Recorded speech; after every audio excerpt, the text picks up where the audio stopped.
Olá, amigos da TV Clube de Autores. Hoje vamos dar uma continuidade do programa da semana passada. Conversamos com Edivaldo Pereira Lima sobre o seu livro Colômbia, Espelho América 26 e hoje vamos trazer um pouco de sua história, como começou e também sua função como pesquisador e professor. Espero que vocês gostem desse programa.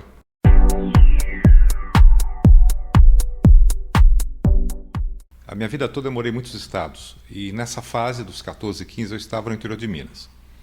Então, como eu era um garoto muito precoce em termos intelectuais, eu gostava de ler muito, um sujeito adulto que morava na cidade começou a receber uma revista nova que tinha no Brasil, uma revista que vinha da cidade mais importante da região, que era a capital do estado, Belo Horizonte. E essa revista chamava-se Realidade, uma famosa revista que o Brasil teve na década de 1960, com um tipo de jornalismo diferente que eu não conhecia. É um jornalismo mais humano, mais envolvente, mais vibrante, com um texto realmente muito bem elaborado. É uma forma de prática da literatura, só que dentro da realidade. Os fatos são verdadeiros, a reportagem é escrita a partir do que você percebe no mundo real, porém o nível de texto é um nível altamente envolvente. Isso me deixou extremamente fascinado quando vi essas reportagens desses grandes nomes que a revista Realidade teve. Alguns deles são profissionais até hoje, o José Hamilton Ribeiro, por exemplo, houve o Narciso Calili, Roberto Freire, um monte de gente. Então eu fiquei fascinado com isso e coloquei para mim que essa seria uma maneira boa de viver a vida. Escrever sobre pessoas, sobre povos e viajar pelo mundo escrevendo.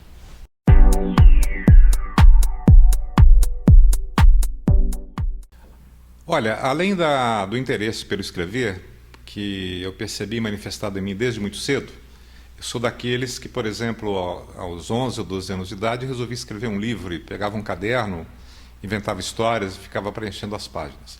Ao lado desse interesse pelo escrever, a outra paixão muito forte na minha vida é o viajar. Não só porque eu morei em vários estados durante a infância toda, como também fui morar fora do país com 17 anos, sozinho, e tem um foco muito internacional das coisas. Então, o interesse pela viagem sempre esteve presente. Por causa disso, na minha formação acadêmica, mesmo antes de fazer a faculdade de jornalismo, eu fui fazer a faculdade de turismo e me formei nesse campo. Procurei, na medida do possível, unir as duas áreas, escrevendo sobre viagens e sobre uma variação ligada a tudo isso, que é a aviação comercial. Eu também tenho interesse muito grande pela aviação comercial e sou jornalista especializado no campo, escrevendo para publicações especializadas nessa área. Então, o avião que permite a viagem, ou você se deslocar para outros locais, outros povos, outros destinos, e o escrever se juntaram na minha vida profissional e na minha vida pessoal, mesclando-se a isso um outro fator, que é a minha carreira também como docente e pesquisador.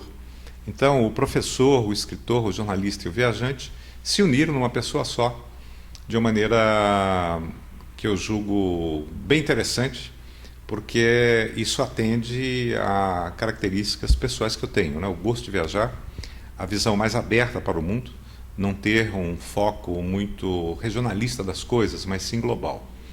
E a vida e a natureza, ou Deus, me deram essa habilidade, esse gosto pelo escrever, não é? Que me permite canalizar todas essas esferas de interesse.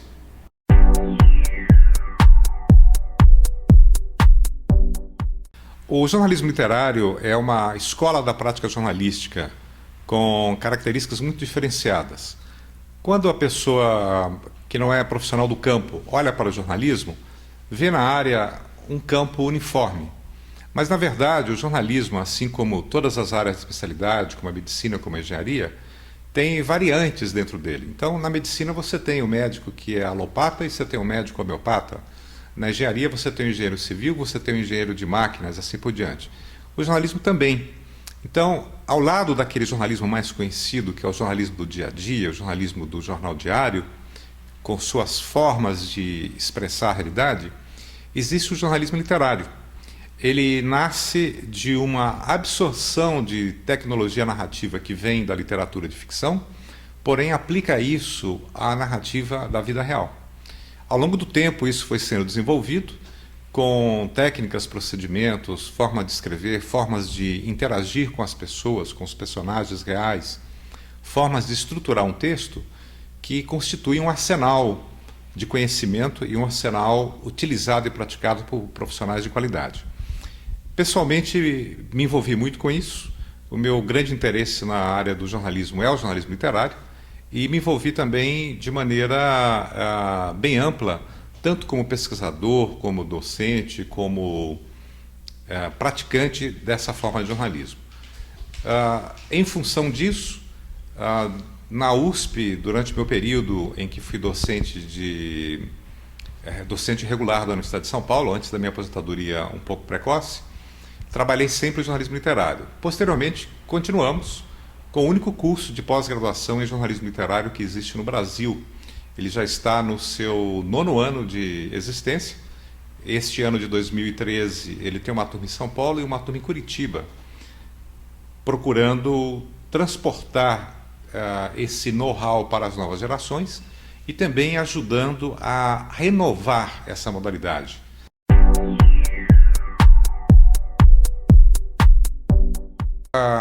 A maneira de você despertar o interesse do adolescente para a escrita tem de ser uma maneira que envolva o prazer e não o dever.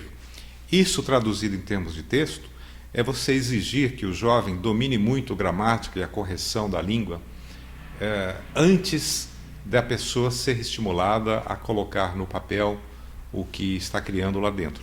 Então, na verdade, o procedimento do escritor total é inverter esse processo. Primeiro você reconquista e reestabelece contato com a sua fonte criativa interna, depois, obviamente, você vai dar atenção à gramática, mas é um processo que vem posterior. Então, ao mesmo tempo que o método é muito intuitivo, ele é baseado em estudos muito avançados nesses campos, neurologia, psicologia humanista, trazendo também contribuições técnicas que vêm da teoria literária e do jornalismo literário. Então é uma maneira de estimular que o Brasil se torne cada vez mais um país de escritores. Nós já somos um país de leitores. Eu não sou desses que acham que no Brasil se lê pouco. Eu acho que o mercado editorial brasileiro hoje é bastante significativo, embora a grande maioria da população talvez não leia tanto, mas o segmento que lê já é bastante importante. Então, que cada vez mais nós possamos descobrir essa grande satisfação que é poder expressar o seu mundo através do computador, através do papel e através das novas formas de expressão que certamente a tecnologia vai criar nos próximos anos.